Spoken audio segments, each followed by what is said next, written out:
300 ሺው በ3 ወር ውስጥ ነው። ያ ትንቢት ከመጣ ቀን በኋላ ወይም ደግሞ እዚህ ቸርች ከመጣውኝ በኋላ ነው እና ያ ቀን እግዚአብሔር ከተናገረ ቀን ጀምሮ እስከ ዛሬ ድረስ ወደ 300 ሺህ ብር ነው አካውንቴ ላይ የገባው ማለት ነው። ከዚህ በፊት እንደዚህ አይነት ነገር አገለግላለሁ። በወንጌል ስርጭት ገንዘብ እጠይቃለሁ፣ ግን ሰዎች ይዋሹኛል እንጂ ገንዘብ አያስገቡልኝ። ትንቢት ተነግሮኝ 300 ሺህ በላይ ነው አካውንቴ ላይ የገባው። እዚህ ከመጣው ቀን በኋላ እግዚአብሔር ካሰኝ።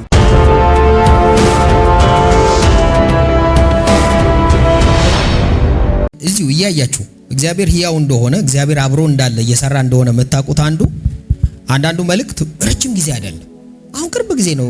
ለመጀመሪያ ጊዜ ሲመጣ የምታውቁት ነው፣ ደጋግሞም ሲመሰክር የምታውቁት ነውና አንዳንድ ምስክርነቶችን ጌታ ያደረገለትን ኢየሱስ ክርስቶስ ጌታ ስምህንና መቼ እንደመጣ እግዚአብሔር ያደረገልህን ነገር። ስሜ ካሱ እባላለሁ።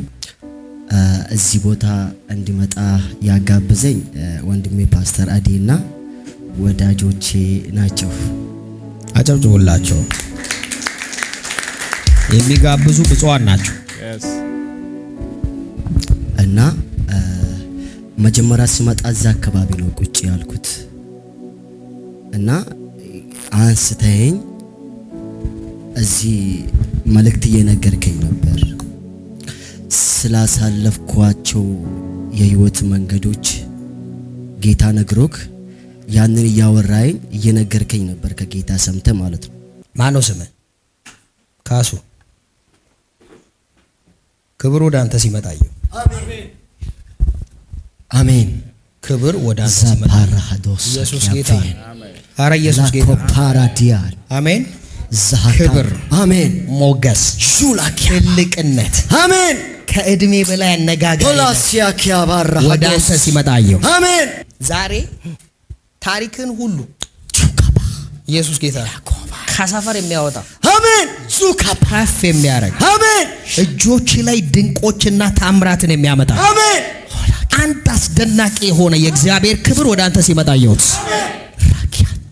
ጌታ ምስክሬ፣ እዚህ ሰው ጋር ከበርቴነት ሲመጣየውት፣ ክብር ሲመጣየው፣ ተሰሚነት ሲመጣየው፣ ከዛ በኋላ እንግዲህ በአገልግሎት እንደምወጣ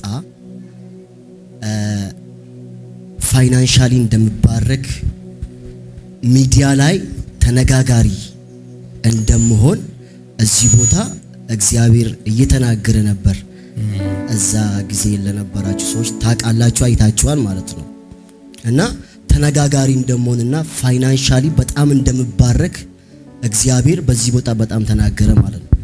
እና ያ ቀን እግዚአብሔር ከተናገረ ቀን ጀምሮ እስከ ዛሬ ድረስ ወደ 300 ሺህ ብር ነው አካውንቴ ላይ የገባው ማለት ነው። ዋው! ቆይ አንዴ ከዚህ በፊት ይሄ እንደዚህ አይነት ነገር ወደ አንተ መጥቶ ያውቃል? ከዚህ በፊት እንደዚህ አይነት ነገር አገለግላለሁ። በወንጌል ስርጭት ገንዘብ እጠይቃለሁ፣ ግን ሰዎች ይዋሹኛል እንጂ ገንዘብ አያስገቡልኝ።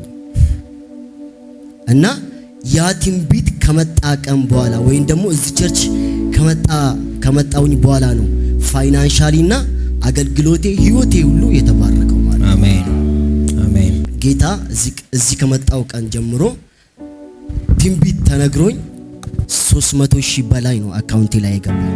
በጣም በዛ ገንዘብ ወንጌል እየሰራው ነበር፣ ብዙዎችን እየረዳው፣ በዙሪያ ያሉትን ሰዎችም ልብስ ለራሴ ስገዛ እየገዛላቸው፣ ትራንስፖርት እየቻልኳቸው በዛ ገንዘብ ወንጌል እየሰራው ነበር። ታስታውሱ ከሆነ እሁድ ማታ የዛሬ 3 ሳምንት እሁድ ማታ ላይ እዚህ ቁሜ ያለው አፖስቶል እዚህ ቁሞ አንተ አለኝ አካውንት ላይ 120 ሺህ ብር ይገባል አለ። ዋው! እኔ 100 ሺህ ነው አልኩትና እሱ ግን 120 ሺህ ነው የሚገባ አካውንት ላይ። ከዛ አሜን አልኩኝና አስለቅቄዋል ገባ። እኔ ግን 120 ሺህ ብር ነው ያየሁት። አሜን።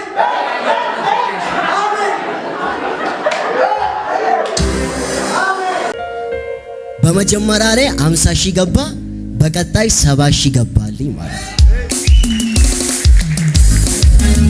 ይኸውላችሁ እሱ ብሎ የነበረው 100 ሺህ ብር ሰው ቃል ገብቶልኛል ነው።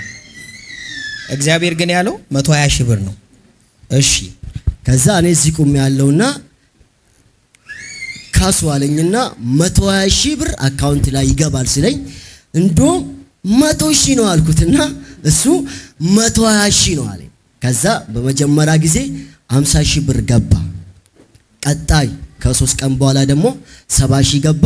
አንድ ላይ 120 ሺህ ብር አካውንቴ ላይ ገብቷል።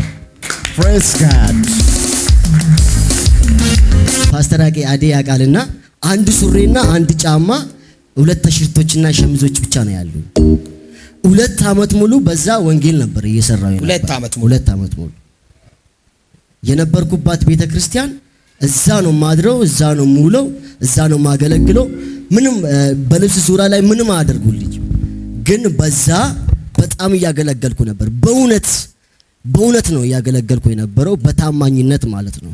እና እዚህ ከመጣው በኋላ እግዚአብሔር ካሰኝ በነገር ሁሉ አዎ፣ ለኢየሱስ ክብር ይሁን። አሜን። እስቲ ከኔ አልፎ ብዙዎችን እያለበስኩ ነበር። እና ቆንጂ ቆይ አካውንት ላይ የሚገባውን ገንዘብ እንዴት ነው የምታደርገው አንተ ይሉኛል። አያውቁም፣ ግን እኔ ብዙዎችን እያለበስኩ ነበር። ወስጃቸው እጄ ከራሴ አልፎ ሰዎችን እያለበስኩ ነበር። በተለይ በዙሪያ ያሉትን አገልጋዮችን አለብሳቸዋለሁ እኔ ስለብስ ማለት ነው። ዋው ፕሬዝ ጋድ። በ3 ወር ውስጥ ማለት ነው 300 ሺህ በ3 ወር ውስጥ ነው። ኢየሱስ ጌታ። በ3 ወር ውስጥ ነው ያንን ወንጌል ሰራሁበት። ከ120 ሺህ ደግሞ አስራቴን 12 ሺህ ብር አምጥቼ መጥቻለሁ። አፖስትል ጸልይልኝ ባርኬ። አሜን። ለጌታ ለኢየሱስ ክብር ይሁን። እስቲ አንድ ሰው ጮክ በልና እንዲህ በሉ፣ እግዚአብሔር በሉ፣ እግዚአብሔር ታማኝ ነው፣ ታማኝ ነው። ተንበርከክ። የራባባሻባ ካራባያ በጌታ በኢየሱስ ስም ስልጣን ከዚህ ቀን ጀምሮ ሌላ ንስ እንድትገባ ጸልያለሁ። በኢየሱስ ስም እንድትገባ ጸልያለሁ። በኢየሱስ ስም እንድትገባ ጸልያለሁ። አይኖች እንዲከፈቱ ጸልያለሁ። እንዲከፈቱ ጸልያለሁ። አሁን ደግሞ በአንድ ቀን ውስጥ ታላላቅ ሀብቶች፣ በቀናቶች ውስጥ ታላላቅ ብለሲንጎች ወደ አንተ ይምጡ። አይኖቹ ይከፈቱ። ወደ ሌላ መንፈሳዊ ዳይሜንሽን ውስጥ ግባ። ወደ ሌላ የፋይናንስ ዓለም ውስጥ ግባ። ቢሊየነር እንድትሆን ባረክሃል። ታላቅ አገልጋይ እንድትሆን ባረክ። ምድሪቱ እንድትገዛልህ ባረክ። ትልልቅ ስፒከሮች ወደ አንተ እንዲመጡ ባረኩ። ትልልቅ የአገልግሎት ደጆች እንዲከፈቱልህ ባረኩ። ትልልቅ ክሩሴዶችን እንድታዘጋጅ ባረኩ። ታላላቅ ታምራቶች በእጅ እንዲሆኑ ባረኩ። የብዙዎች አባት እንድትሆን ባረኩ። የእግዚአብሔርን ጸጋ ወደ አንተ አስተላለፍኩ። የፋይናንስን በር ባንተ ላይ ከፍቻለሁ። አንድ ሴት ከአውሮፓ ትደውልልሃለች። አሜን። ኢየሱስ አሜን። አሜን አሜን አሜን አሜን። እና ትልቅ ስጦታ ወደ አንተ ይመጣል። አሜን። ደግሞ ቋሚ ወዳጅ ስትሆንም አይቻልም። አሜን። ትልቅ እናት። አሜን። ተፈጸመ። አሜን አሜን። ሆነ በሉ እስቲ ተባረክ። ለበረከቱ ኢየሱስ ክርስቶስ ጌታ ነው። ዛሬ እናገራለሁ። በሚቀጥለው ምስክርነት ያንተ ነው። ምስክርነቱ ያንቺ ነው። ተረኛ መስካሪ አንተ ነህ።